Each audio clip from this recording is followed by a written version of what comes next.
Good morning and welcome to week 6 of Principles of Management. Hope everyone's having a great week so far.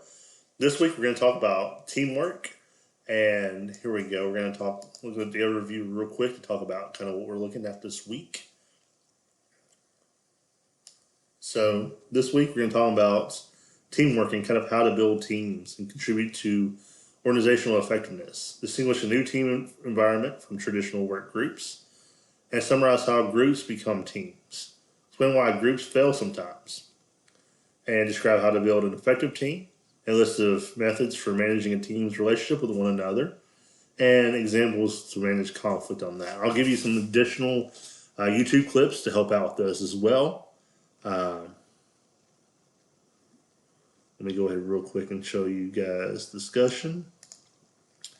So the discussion board this week, which you just need to follow the due dates on the assignments and in the announcements as well.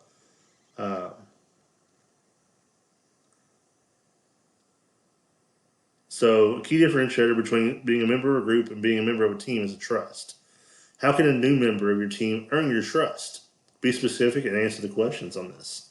So those are the questions you kind of want to answer on that.